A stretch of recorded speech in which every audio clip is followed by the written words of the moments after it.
So we are potentially exchanging within the next week or so. But at the moment, every phone call we get from the solicitor is another problem, another hurdle, and I just wonder whether this is the right decision. Should we be buying another pub? I don't know. I'm not convinced right now. Should we walk away from this pub deal?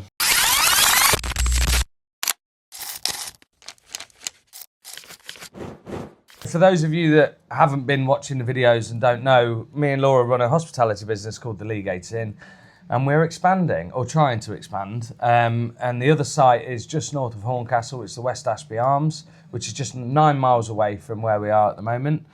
And we viewed it, back in July? I think it might have been even earlier than July. End of June, yeah. And we fell in love with it, didn't we? Yeah. I mean, we've talked about it before. Yeah. And we always said, oh, if that came up for sale, I'd definitely be interested in that. I mean, its size-wise was the right size. It'd been extended. It's got the kitchen space. It's got the storage. It's got an amazing view out the back. Like, on paper, perfect place, isn't it? I think. It kind of ticks so many boxes. We wanted to kind of move that way into the Wolds. It was kind of either go towards the Wolds or go towards Lincoln. Yeah. So like we looked at it, didn't feel like it needed loads of investment. It was open with tenants in at the time, which weren't sort of doing much business. So we negotiated with the owners. You know, it's worth adding that when we were negotiating with the owners, we believed that the price that we agreed was what we think it's worth, and we still think it's worth that. Yeah. However, that doesn't really matter because the valuation has come back in and it doesn't quite add up. Yeah, so that's the problem. We're all happy and getting there, and then the valuations hit us. So I think the biggest thing at the moment in hospitality is it's just borderline impossible to get a loan. And understandably, obviously it's not in the best of places, but banks are very risk averse and are cautious about lending. So it just isn't particularly easy to get a loan on things. Yeah. You've got that on one side, and then on the other side, you've got estate agents going around and sitting with owners and saying, "Oh yeah, it's definitely worth this," and you know, they're not coinciding. They're not lining up. So. And I get it. Like if you. Like me and you, we might value this at X amount, and that is what we would sell it for. But that doesn't mean that's what it's worth. It's what someone will pay for it. Is what it's worth. Not only that, it's what the bank will lend. Yeah. So if the bank, it doesn't matter what me and Laura say that the West Ashby Arms is worth. It's what the bank will lend us. Yeah. You know, we're in a really fortunate position. We're in a position where they will lend to us. The banks trust us. You know, they want to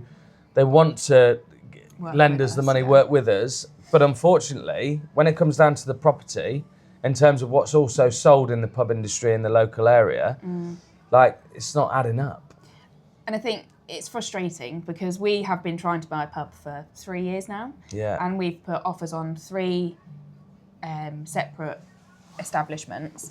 And the problem has always been the same, that the estate agent has overpromised to the seller on what they can expect to get. None of these have now sold. You're almost better off, right, offering what the estate agent says, and then let the bank do its work.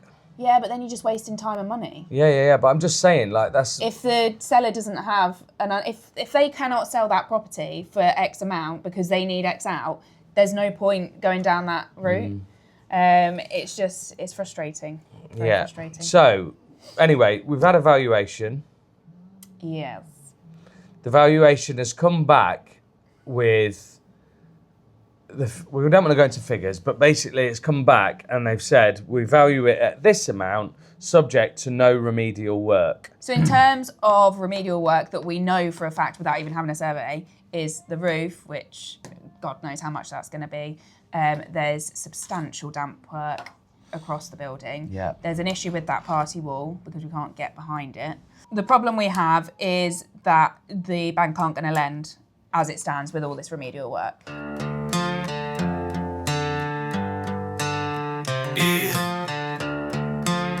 Dirt on my boots and a dream in my veins. Let's ride. Yeah. Floor? Yeah.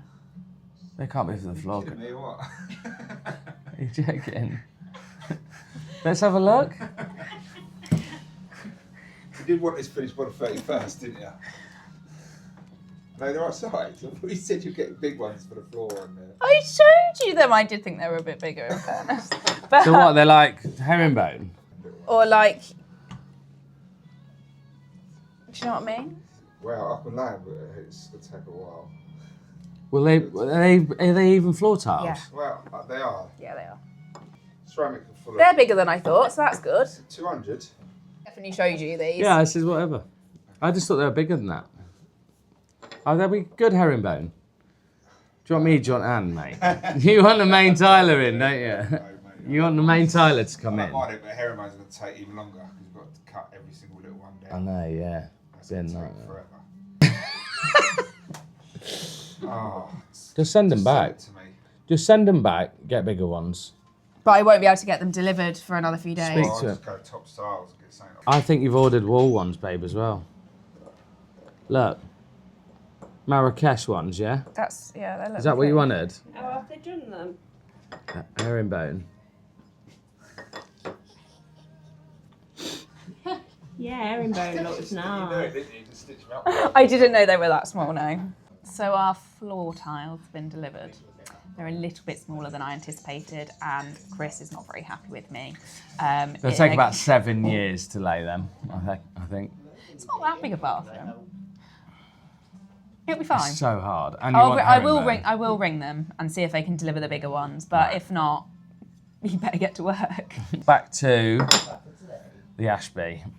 So we basically have, well, We need to have a chat. yeah, we need to have a chat. The sellers have got three options, I think, basically. They can do the remedial work and still we pay what we've offered and what we've agreed, but obviously that's a massive outlay to them, And a huge delay. which is, yeah, costly for everyone. We renegotiate based on the quotes that come back once we get them, Yeah. but God knows what they're going to be, or whether the sellers are going to be in a position to be able to sell the property for that, or they go back to market and try again. Yeah. But the problem with going back to the market is unless they find a cash buyer, they're just going to hit this hurdle again potentially. Yeah. Which sort of goes into, you know, the valuation that estate agents are putting on these things, and then what the bank are actually saying Just aren't is marrying up, two different problems or numbers. Just over-promising. But yeah, I think from just quickly on the sellers, like they've been fantastic throughout this process, and I think they're very supportive of us. We've been talking to them directly for months and months. You know, I think we've got a really good relationship, Yeah. and I think I think we've been transparent the whole way through. We've been very kind of clear what the hurdles are, and we've not tried to kind of cover anything up. Or... Yeah, and I do think they also understand the industry and probably, you know, what's going on. Yeah. So I think for our sanity, I think what we need to do What's left of our sanity. is basically write down all the reasons that we want to continue with the purchase, and then the reasons Why we shouldn't. why we shouldn't, walk why we should away. walk away from it, and yeah, basically Try and come to some battle sort it of- out Yeah. and then make See a where we're at. decision on whether or not we should actually be buying this pub or not. Yeah. Dirt on my boots and a dream in my veins. We don't want to overpay for a property that's not worth it. 100%. We could be in negative equity very, very quickly if we overpay for a property, spend a fortune on it, and then the property is still only worth X amount. Hospitality is on its knees. Yeah, I mean, it's since offer accepted, it's got scarier and scarier, and obviously we're just trying to have the confidence, aren't Yeah. we, to move forward. We're inevitably going to come across more problems, and God knows what that's going to cost us. Yeah, so we've not scratched the surface yet, have we? We're just looking at what's visible problems, Yeah. leaks in the roof, etc. And yeah, so as we go through the process, we're going to uncover more problems and more costs. And I think timing is a big one. Is the timing Delay. right now because of the delay that we've already had. Yeah, We're pushing it to get open for when we need to be open. we need to be rocking by the summer, basically, and yeah, We need to be rocking by May because we've we're got eating two bank into- holidays. We're eating into yeah. 2026. Yeah. Dirt on my boots and a dream in my veins. First things first, location is what we want. Yep. We know we want to expand. We're ready to expand. Yeah. And we think this fits us. We've found somewhere that works for our business and what we vision. Yeah, the size, everything. And also we've spent quite a lot already on the process. So I think we're probably in for, like, with solicitors' costs, we're already in for best part of £15,000. Yeah. So that's good enough reason to sort of keep pushing on. Keep pushing. So there's some pros and cons, continue, walk away reasons.